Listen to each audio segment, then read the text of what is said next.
This is Average Sports. By your average guys. Eric. And Ty. That would be so bad. Yeah.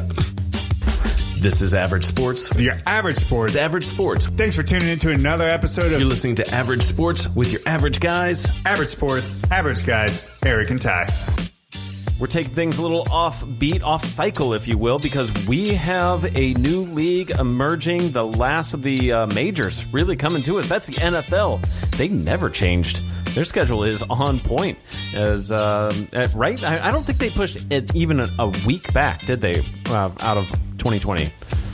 No, not their starting week one on time, but they did cancel all preseason activity or all preseason games. Good note there. But this is Average Sports with your average guys on a special edition. We have a mock draft episode. I know this is Eric's favorite episode of the season. It is a fun one, I have to admit. It is. Yeah, we are going to go through a mock draft that Eric has set up here. I'm going to let him explain kind of the details here, and then you just tune in and absorb the knowledge and information as two ding-dongs try to pick the best team as possible. But we're going to disclose some strategy and how we go after success, and especially during a year where we should expect a couple of different just keeping things in mind in this COVID environment. So, Eric, what do you think? What do we have here? What we're looking at as far as the dynamics of this mock draft?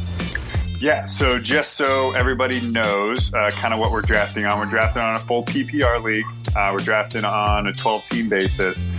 One quarterback, two running backs, two wide receivers, one tight end, and one flex spot that is wide receiver / tight end, and 6 bench spots. Okay. No defense, no kicker for the mock draft is what we're going off of. So we are also drafting. Ty is drafting from the 3 spot. I'm drafting from the 10 spot. And we're going to kind of give a little bit of insight to some of our thought processes we're going through this. Ty and I do have some very differing opinions when it comes to certain positional players and why that thought is. And neither of us are going to convince the other, I believe, but we will certainly give our thoughts as we go through that. And, it's important to also keep in mind that during a COVID year, this may be some time to talk with your commissioners about adding an IR spot for COVID players if your league doesn't normally have that. Or think about changing your strategy to, if you've normally drafted, maybe a handcuff to a certain running back, maybe you want that handcuff on a different team instead of, drafting like the Dalvin Cook, Alexander Madison. Maybe you want to go with Pollard. That backs up Ezekiel Elliott so that you're not having 2 players on the same team if a COVID outbreak happens. So something to keep in mind. You may be, wavering your own strategy. But the first and foremost, most important thing is to do your own mock draft so you know where the players that are going that you want so that you're prepared when your draft comes. And the second biggest tip is stay loose. In other words, be ever changing throughout the draft as it goes. Yeah. Don't tilt on your draft. That's the worst time to tilt on your draft because you have no time to react. So right. That being said, Ty, are you ready? I think I'm ready to do this. Yeah, don't get married to anyone who's out there because they may not be available by the time, and especially when you add the computer element, like what Eric and I will have. We have 10 computers that we're drafting with, whereas when you, of course, put in that human element, boy, there's some craziness that'll happen. So you have to also I think that's the best point that Eric has thrown out there. Adapt to what's happening in that draft. Yes. Have some other players ready and on your mind that will satisfy the needs of your team. Yeah, correct. And Ty, you nailed it on the head there. It's a little bit more of an in-depth to it, but the contextual idea of what your league is and who those players are. So if you know that someone in your league is a huge Packers fan, and they're going to be going after Devontae Adams and Aaron Jones and Aaron Rodgers and all those players, know that if you want one of those players, you're probably going to have to draft a little bit earlier than you want. You just have to know that about your league mates. So know your league. That's right. Is super important. So let's go ahead and get this started. Ty drafting from the 3 spot. Yeah. Here we go. So no big surprise with the 1-2. You got Saquon Barkley going in the first round and Christian McCaffrey. And just about every league, those two guys are going to go very first. those Alvin are the Kamara 1-2s. and then Dalvin Cook is kind of what I'm looking at, or a potential of Ezekiel Elliott. I wouldn't want to go down on the draft picks any further. You're looking at guys like Derrick Henry, Josh Jacobs, Clyde Edwards, and Michael Thomas in there as well. I will have my strong reservations. I think Eric and I agree on this, that you got to take a running back. If you're especially drafting really in the first round, protect yourself, sometimes down toward that 11, 12 spot, because you're going to draft so quick again. If you have that high-value wide receiver, it might take a second look. But for my position, I have to take a third spot. Kamara's got a lot of success. I love that he can run with the ball and take those checkdowns and, make some plays. I'm just going to go with him. I've had success on a team before with him. Otherwise, I'd be leaning toward Ezekiel Elliott. Good things happening down there in Dallas. But, really, you're not going to go wrong, I don't think, at a number 3 spot with that kind of talent. Yeah, I mean, good points there. Personally, I think I would have definitely leaned towards Zeke. I don't know how he's falling. This says is the computer Cowboys automated.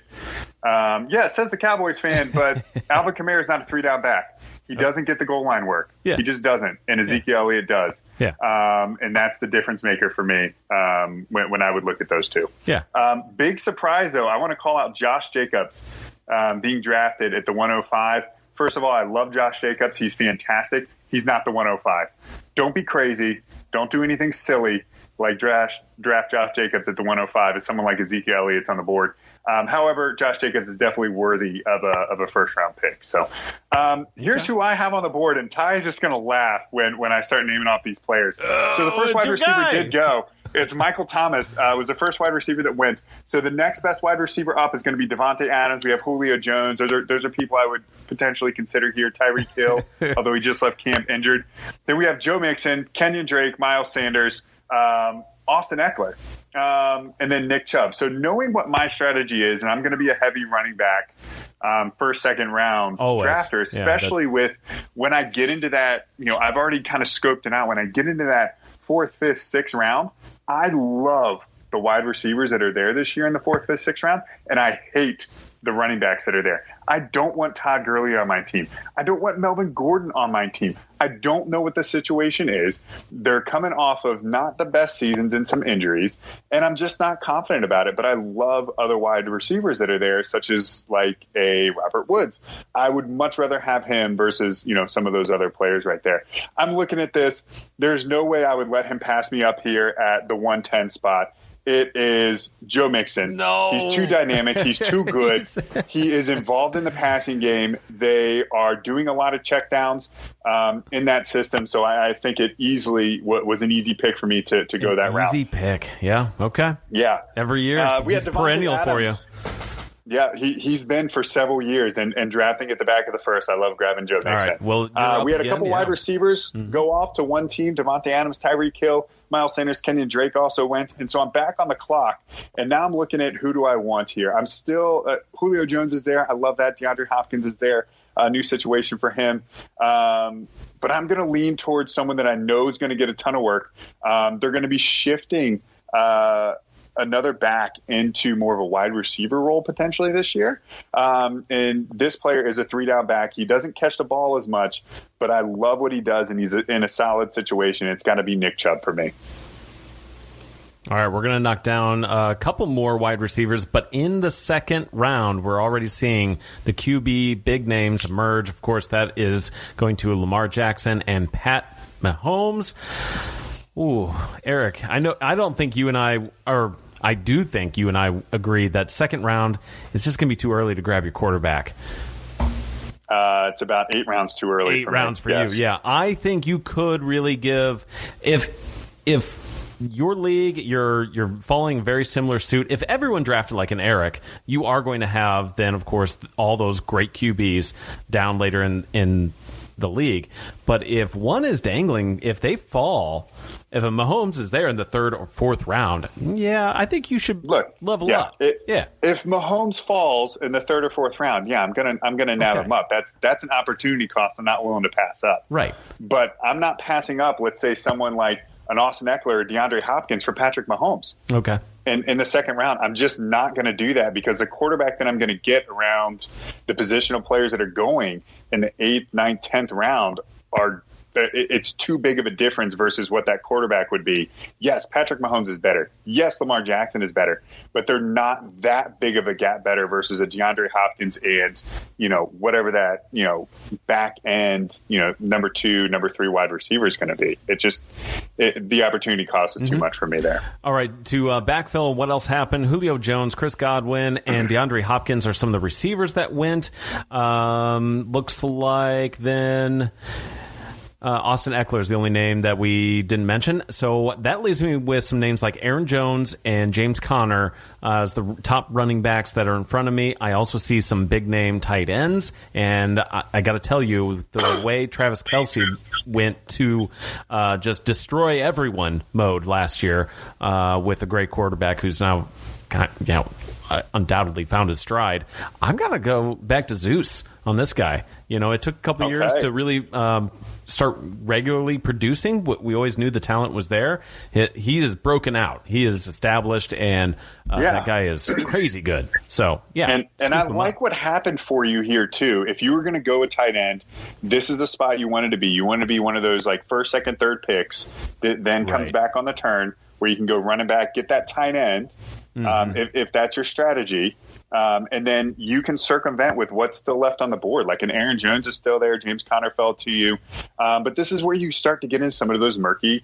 It's very murky. Le'Veon Bell, Todd Gurley. Yeah. Like Leonard Fournette. Do you really, really want to deal with those situations all year to what's going on? So this is where it starts to get a little bit murky on those running backs. And I have to tell you, if this is where that preparation is going to come in place, who are you willing to take over running backs? I have a Pro Bowl running back on my roster. I think I can live with the fact that I'll have maybe a running back that's not going to give me, that real 1-2 punch. I would love to have a team that does that, but